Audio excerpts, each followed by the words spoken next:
अब एक दिलचस्प खबर की बात करेंगे। नेताओं की कोरोना फ्रेंडशिप, कोरोना दोस्ती।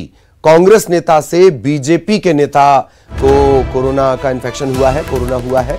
कांग्रेस नेता के संपर्क से बीजेपी के प्रवक्ता संक्रमित हो गए। जांच रिपोर्ट के बाद प्राथमिक संपर्क में किया गया है, इस बात का उल्लेख किया गया है। कांग्रेस नेता संचार विभाग के सदस्य हैं और उनसे बीजेपी के नेता को कोरोना का संक्रमण हुआ है। हम बार बार कह रहे हैं कि कोरोना नहीं देखेगा कि आप दुनिया की सबसे बड़ी पार्टी से हैं या प्रचंड बहुमत से जीती हुई पार्टी से हैं। बेहद सावधान रहें और नेता रहें ना रहें, आम आवाम बहुत सावधान रहे। नेताजी के लिए तमाम व्यवस्थाएं हैं, आपको व्यवस्थाओं से जूझना होगा। सहयोगी देवव्रत हमारे साथ जुड़े हुए हैं और जिस तरीके की परिस्थितियां आ रही हैं, देवव्रत से हम बातचीत करेंगे। देवव्रत, लगातार बढ़ते हुए आंकड़े, चिंता बढ़ाते हुए आंकड़े और अब तो कोरोना की दोस्ती का भी मामला सामने आ गया है। कोरोना पार्टी भी नहीं देख रहा है। बीजेपी से कांग्रेस, कांग्रेस से बीजेपी नेता को संक्रमण पहुंचा है। देवव्रत,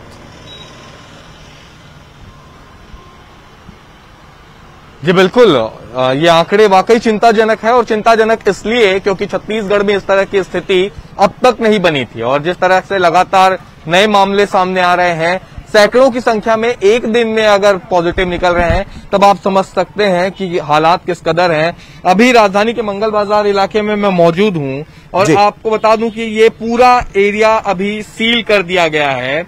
जिस तरह से ये बताया जा रहा है, सबसे ज्यादा जो मरीज हैं रायपुर में वो इसी एरिया से निकले हैं। इस पूरे एरिया को कंटेनमेंट जोन बना करके सील किया गया है। लोगों के निकलने पर, भीतर जाने पर पाबंदी लगाई गई है। लेकिन सबसे चिंताजनक बात यह है कि यहाँ पर अब भी 28 मरीज इंतजार कर रहे हैं एम्बुलेंस के आने का। कल से रिपोर्ट आ गई है कई मरीजों की, लेकिन बावजूद उन्हें लेने के लिए अब तक एम्बुलेंस नहीं पहुंची है। तो ये स्थिति अभी स्वास्थ्य विभाग की है। हालांकि यहाँ पर जो है सख्ती बरती जा रही है, लोगों को बाहर निकलने नहीं दिया जा रहा है। लेकिन जिस तरह से मरीजों की अगर हम इलाज की बात करें और स्वास्थ्य विभाग की मुस्तैदी की बात करें, तो अभी पूरा इलाज जो है वो एम्स और मेकाहारा जो राजधानी का सबसे बड़ा सरकारी अस्पताल है उसके भरोसे हो रहा है। वहीं सारे मरीजों को भर्ती किया जा रहा है। बावजूद इसके मरीजों की संख्या जिस तरह से बढ़ी है, बेड की कमी है और जो इलाज है उसमें काफी मुश्किलें यहाँ पर स्वास्थ्य कर्मियों को आ रही है। लिहाजा जो यहाँ पर जो पाए गए हैं पॉजिटिव मरीज, वो अब भी इंतजार कर रहे हैं कि उन एम्बुलेंस उन्हें लेने आएगी। जबकि रायपुर ये सबक दे सकता था। देवव्रत, रायपुर से ही कोविड-19 की एंट्री छत्तीसगढ़ में हुई थी। रायपुर ये समझदारी और सबक दे सकता था कि अब वहां किसी जगह को सील करने की नौबत ना आए, कोई कंटेनमेंट जोन बनाने की नौबत ना आए। वो मौका चला गया है रायपुर के हाथ से, फिर से यही स्थितियां। देवव्रत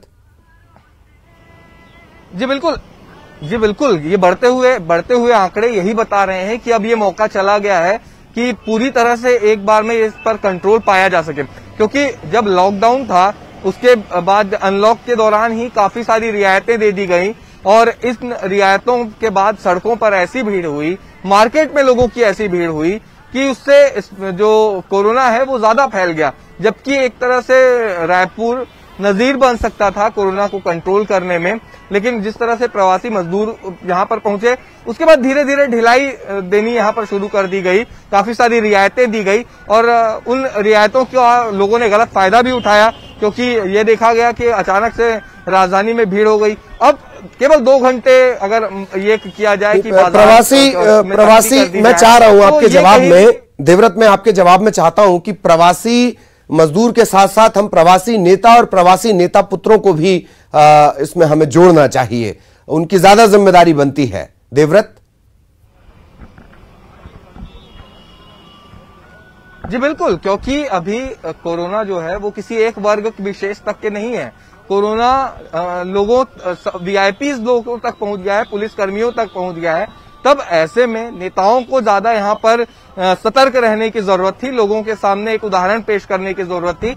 लेकिन कई नेता ऐसे हैं जो अब भी बेफिक्र घूम रहे हैं अपने समर्थकों के साथ भीड़ में और सोशल डिस्टेंसिंग का पालन तो भूल ही जाइए, मास्क तक पहनने की जहमत नहीं उठा रहे हैं। तब ऐसे में उम्मीद क्या की जानी चाहिए आम जनता से? आम जनता को लेकर के कड़ाई यहाँ पर जरूर बरती जा रही है, लेकिन जब माननीय ही ऐसा करेंगे और नियम कायदे तोड़ेंगे तब आम जनता जाहिर तौर पर अगर ये स्थितियां रहेंगी तो कोरोना को काबू में करने की बात ही बेमानी है। बहुत बहुत शुक्रिया आपका देवव्रत, इस तमाम जानकारी के लिए। सहयोगी देवव्रत हमारे साथ जुड़े हुए थे और बाकी जगहों का भी अपडेट हम आपको देंगे। विकास हमारे साथ जुड़ रहे हैं, इंदौर से आपको नजर आ रहे होंगे। विकास, इंदौर फिर से छलांग लगाता हुआ लग रहा है।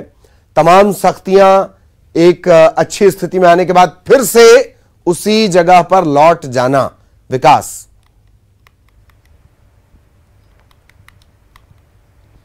बिल्कुल ललित, बीते 24 घंटे की अगर बात किया तो 145 कोरोना पॉजिटिव मरीजों की पुष्टि हुई है। वहीं मौत का आंकड़ा अब तक अगर शहर में देखा जाए तो 288 तक पहुंच गया है। तो ये सबसे बड़ी हैरत की बात यह है कि ये उस वक्त ये लगातार आंकड़े बढ़ रहे हैं जब कोरोना के लॉकडाउन के बाद अब अनलॉक में शहर पहुंच चुका है। हालांकि अब भी शक्ति दिखाते हुए तमाम नए जो चरण है एहतियात के तौर पर बढ़ते जा रहे हैं। जैसे लेफ्ट राइट पद्धति पर फिलहाल प्रशासन काम करने के लिए बोल रहा है। एक दिन लेफ्ट के साइड के शॉप्स ओपन होते हैं, एक दिन राइट साइड के शॉप्स ओपन होते हैं। इसके साथ साथ तमाम ऐसे एहतियात बरतने के निर्देश प्रशासन की तरफ से दिए गए हैं। बावजूद इसके लगातार जो संक्रमण है वो शहर में फैलता जा रहा है। प्रतिदिन लगभग 150 के आसपास कोरोना पॉजिटिव मरीजों की पुष्टि हो रही है। ये प्रशासन के साथ साथ आम जनता के लिए बेहद चिंता का विषय बना हुआ है कि आखिर तमाम एहतियात बरतने के बाद भी संक्रमण आखिर कैसे फैल रहा है और कैसे शहर में बढ़ रहा है। ललित, वाकई चिंता की बात है। इसका एक सियासी पहलू भी इसका है। हमारे नेता ही कोई ऐसी नजीर नहीं पेश कर रहे हैं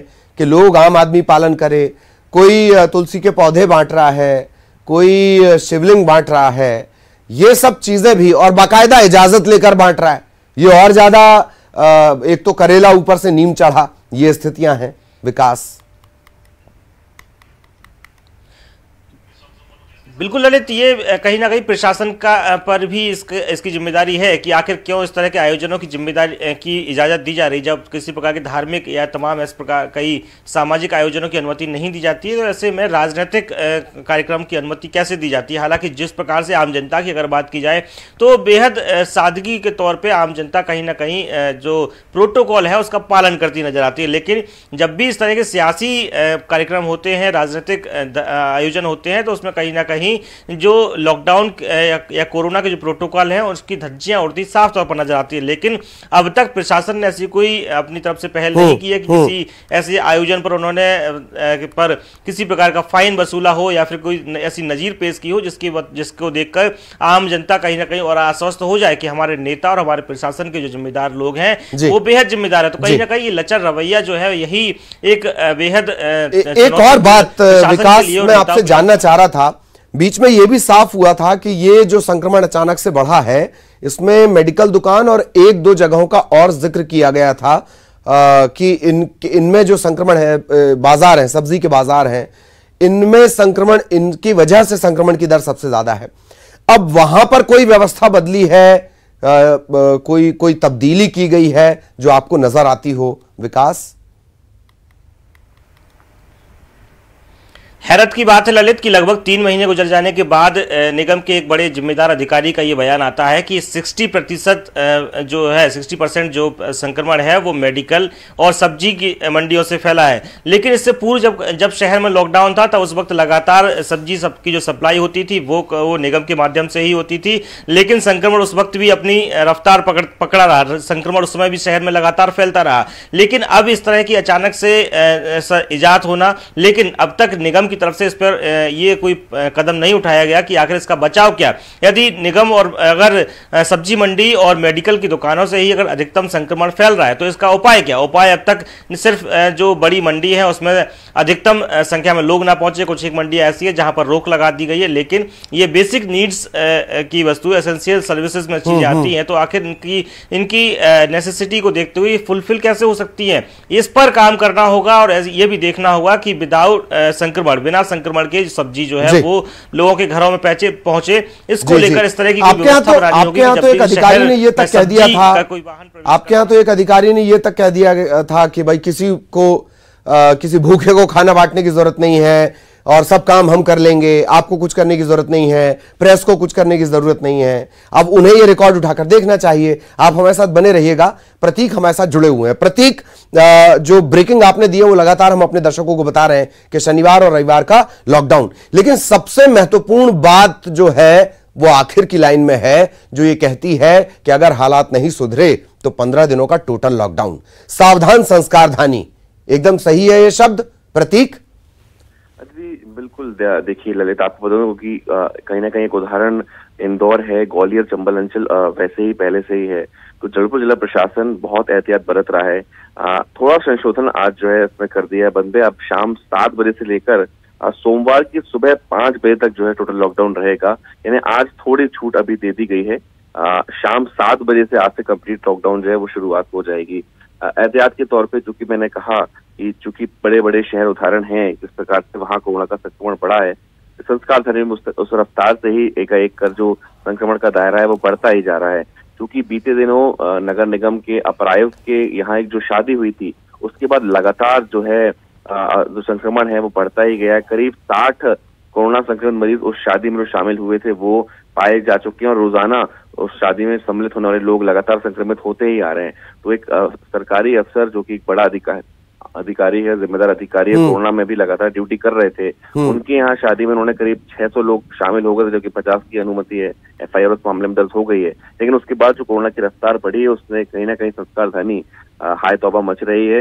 बेशक कड़ी कार्रवाई की मांग शहरवासी कर रहे हैं पूरे मामले में, लेकिन जो भी हो, कोरोना का जो आंकड़ा है 736 पर पहुंच गया है और लगातार हर चौथे दिन में सेंचुरी कोरोना मार रहा है। तो चिंताजनक हालात शहर में है। महाकौशल में अगर देखा जाए तो जबलपुर की स्थितियां, अगर संभाग के हिसाब से देखा जाए तो जबलपुर की स्थितियां प्रतीक सबसे ज्यादा चिंताजनक हैं। इसमें कहीं कोई डाउट नहीं है प्रतीक? बिल्कुल। देखिए, मध्य प्रदेश को कोरोना के मैप पे लाने वाला शहर जबलपुर ही था। सबसे पहले मामले 20 मार्च को जबलपुर में ही आए थे, 4 नए कोरोना के मामले, और उसके बाद ये लगा था कि शायद एक भयावह हालात बनेंगे। बहुत अच्छी स्थिति रही जबलपुर में, काफी कंट्रोल करके रखा हालातों को। प्रमुख शहरों की तर्ज पे तो अभी भी शहर की स्थिति काफी बेहतर है, लेकिन वाकई महाकौशल की अगर बात करें तो सबसे ज्यादा बदतर हालात कोरोना को लेके जबलपुर में देखे जा रहे हैं। और ये हालात बद से बदतर ना हो जाएं, इसको लेकर के ही प्रशासन जो है वो अलर्ट मोड में। जी जी जी। और एक इसका सियासी कनेक्शन भी है, उसे लेकर अगर वक्त रहा तो मैं आपसे सवाल पूछूंगा। और सुनील हमारे साथ जुड़े हुए हैं, उनसे भी हम एक अपडेट ले लेते हैं। सुनील, क्या कुछ अपडेट आपके पास, कोरोना अपडेट?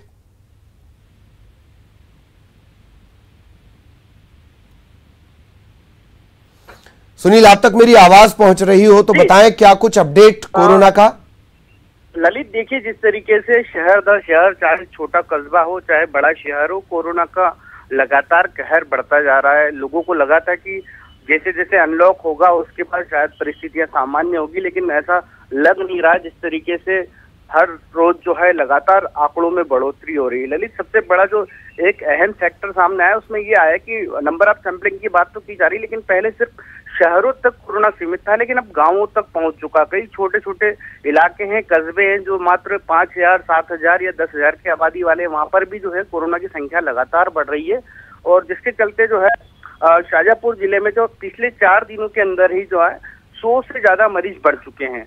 तो जिस तरीके से छोटे शहरों में कोरोना ने रुख किया है और लगातार सब चीजों में अनलॉक जरूर कर दिया गया है, लेकिन जिस तरीके से कोरोना पांव पसार रहा है, हालांकि स्वास्थ्य विभाग और प्रशासन का दावा है कि चूंकि नंबर ऑफ सैंपलिंग बढ़ा दी गई है इसलिए नंबर ऑफ केसेस बढ़ रहे हैं। लेकिन सबसे बड़ा सवाल है कि जब इतने सारे प्रोटोकॉल्स फॉलो किए जा रहे हैं, इतनी सारी गाइडलाइन फॉलो की जा रही है, उसके बावजूद भी अगर कोरोना मरीजों की संख्या में कमी नहीं आ रही है तो एक बड़ा सवाल है। और अब लोगों के मन में दहशत बढ़ती जा रही है। जैसे जैसे टीवी स्क्रीन पर रोज आंकड़े बढ़ रहे हैं तो हर रोज एक नया रिकॉर्ड बन रहा है। तो शाजापुर जिले में भी कोरोना के अभी 125 एक्टिव केसेस हैं।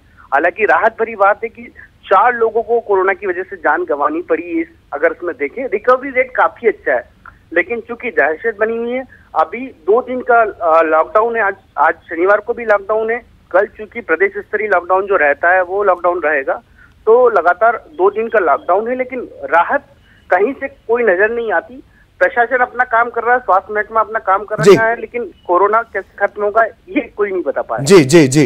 हमारे साथ लगातार प्रतीक भी बने हुए हैं और विकास भी हमारे साथ बने हुए हैं। विकास, मेरा सवाल आपसे है कि जबलपुर में ये कहा गया है कि साहब सख्ती बरती जाएगी, आपने जवाब सुना होगा। लेकिन क्या बात है कि जो सख्ती के लिए मशहूर थे अफसर इंदौर के, उन्हें क्या ये कोई सियासी दबाव भी है कि नहीं साहब अभी तो सख्ती नहीं बरती जा सकती, सर पर चुनाव है?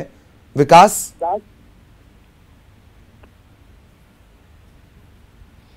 जी बिल्कुल, जिस प्रकार से सख्ती की बात अगर की जाए तो सबसे ज़्यादा सख्ती इंदौर में ही शुरुआत के वक्त में हुई। अफसरों ने साफ ताकीद किया था कि जो शहर है वहाँ सख्ती आपको हर हाल में बरतना ही होगा, हर थाना इलाके में सख्ती बरतना होगा। लिहाजा सख्ती तो पूर्ण रूप से शुरुआत से बनी रही, लेकिन कोरोना जो है उसने लगातार पैर पसारे। सख्ती के बावजूद भी कोरोना का संक्रमण बढ़ता गया। हालांकि इसमें यूँ देखा जाए कि जो आवश्यक वस्तुएं जो थीं कहीं ना कहीं उनके माध्यम से या उनके बहाने से जो आम जनता है वो लगातार घरों से निकलती रही और इसी वजह से कोरोना की दस्तक उनके घर तक होती रही। सामान्य तौर पर जब किसी प्रकार से पुलिसकर्मी या कोई अफसर उन्हें रोकता था तो ये वहाँ से अक्सर जवाब यही होता था कि उन्हें मेडिकल पर जाना है। तो कहीं ना कहीं मेडिकल पर और इन सब चीज़ों का जिक्र भी निगम के एक अधिकारी ने किया है कि निगम और सब्जी मंडी यही एक बड़े करियर के तौर पर निकल कर आए हैं। संभवतः ये माना जाए कि डाटा के होने के बाद, इस डाटा के होने के बाद कोई रणनीति भी होनी चाहिए थी, सिर्फ ये डाटा दे देना काफी नहीं था। वक्त की कमी है। बहुत बहुत शुक्रिया विकास आपका, प्रतीक आपका भी बहुत बहुत धन्यवाद। सुनील हमारे साथ जुड़े हुए थे।